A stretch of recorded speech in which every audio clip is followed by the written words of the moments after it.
মিষ্টি মিষ্টি কথা কইয়া কত রঙের স্বপ্ন দেখাইয়া দুষ্ট দুষ্ট ইশারা মাইরা প্রাণটা নিহিলা কাহারিয়া এখন দিশা না পায় কেমনে বুঝাই মনের কথা খুলিয়া প্রাণ ভ্রমরা অন্তর কাইরা নিলা প্রেমে টান মারিয়া হায় রে প্রাণ ভ্রমরা অন্তর কাইরা নিলা প্রেমে টান মারিয়া। আলহামদুলিল্লাহ সময় খুব ভালো যাচ্ছে। আগের বছর করে এসেছি 2025-এ, তো রিহার্সাল করে আসার পরে আলহামদুলিল্লাহ ভালো টুকটাক শো করলাম। নতুন গান এসেছে আমার লাস্ট ইয়ার 2025-এ পারবো না তোমাকে ছাড়তে, ইমান মাহমুদুল ভাইয়ার সাথে। গানটা অনেক ভালো সাড়া পেয়েছি। লাস্ট ইয়ার কোকেও গান করা হয়েছে, বাজি গানটাতে ছিলাম। এর আগে 2024-এ করা হয়েছিল প্লেব্যাক কাজল রেখা। এটা তো আমার 5টি গান 7টি গান রয়েছে। তো বলতে গেলে সময়টা আলহামদুলিল্লাহ ভালো যাচ্ছে, কাজের ভিতরেই আছি, কাজেই বাঁচছি, কাজেই সব কিছু। আর আপাতত যেহেতু সামনে রমজানে একটু কাজ কম, কিন্তু ইনশাল্লাহ অডিওর কিছু কাজ করছি যেগুলো রিলিজ হবে ইনশাল্লাহ। আর টুকটাক শো তো আছে যেগুলো হয়তো বা ঈদের পরে আবার শুরু হবে। তো আলহামদুলিল্লাহ সময়টা গানে গানে যাচ্ছে। আমি আসলে সত্যি কথা বলতে এবার প্রথম আলোতে পারবো না তোমাকে ছাড়তে গানটায় নমিনেশনে ছিল।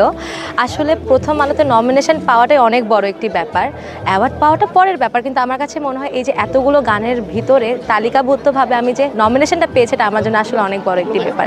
আর যারা এবার ন্যাশনাল অ্যাওয়ার্ড পাচ্ছে আমি আসলে অনেক বেশি হ্যাপি, কারণ সত্যি কথা বলতে আমার অবন্তী আপুর গান অনেক ভালো লাগে। এরপরে হচ্ছে বালাম ভাইয়া পাচ্ছে। আর সবচেয়ে বেশি হ্যাপি প্রিন্স ভাইয়ার জন্য, বিকজ ভাইয়াটা প্রাপ্য ছিল, ভাইয়ের অ্যাওয়ার্ডটা যেন সবার জন্য, যারা পাচ্ছে তাদের সবাইকে বেস্ট অফ লাক। আমার মনে হয় সবাই যোগ্য, কারণ তারা সবাই সবার জায়গায় বেস্ট, তারা সবাই খুব ভালো কাজ করে, ভালো লিখে, ভালো গায়, সবাই যোগ্য। সত্যি কথা বলতে আমিও কিন্তু এমন না যে পুরনো, আমি 2016-তে খুদে গানাজের পর থেকেই তো আমার জার্নি চলছে। আজকে আমরা যে প্রোগ্রামে এসেছি এখানে কিন্তু আমারও সিনিয়র যারা আছে সবাই এসেছে, তো আমরা কিন্তু সবাই মিলে মিশে একসাথে কাজ করছি। তো যারা আবার নতুন আসবে আমার মনে হয় তারাও আমাদের সাথে মিলে মিশে কাজ করতে পারবে, কারণ আমরা সবাই সবার সাথে খুব বেশি কানেক্টেড, খুব ভালোভাবে আমরা মিলেমিশে কাজ করি, আমরা সবাই সবার গাইডলাইন্স নিয়েই কাজ করি, তো সবার জন্যই ভালো হবে।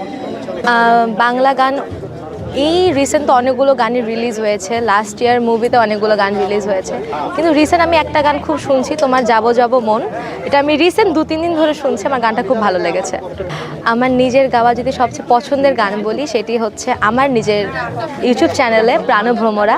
এই গানটা আমার খুব পছন্দের একটি গান, কারণ এই গানটি যখন আমি রিলিজ করি তখন দেখা যায় যে অনেক প্ল্যানের মাধ্যমে অনেক কিছু করে গানটি রিলিজ করা হয়। আর নিজের কালিগ যারা আমরা একসাথে কাজ করি তাদের থেকে শুভকামনা পাওয়া, এই গানটি রিলিজ হওয়ার পরে সবাই অনেক বেশি শুভকামনা জানিয়েছে।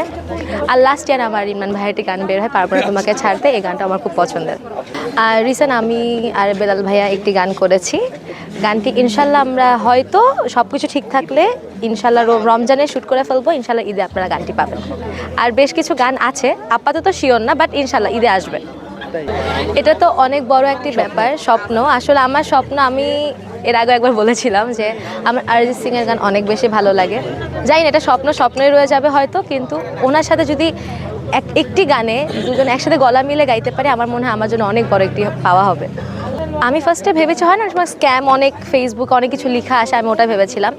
কিন্তু রিসেন্ট উনি একটা স্টেজে গান গেয়েছে, আনপ্লাগ প্রোগ্রাম ছিল, ওটা দেখে আমার খুব ভালো লেগেছে যে না উনি গান গাইছে, ওনাকে গান গাইতে দেখতে ভালো লাগছে। হ্যাঁ একদম, যে কোনো না কোনো হ্যাঁ যদি গেয়ে ফেলে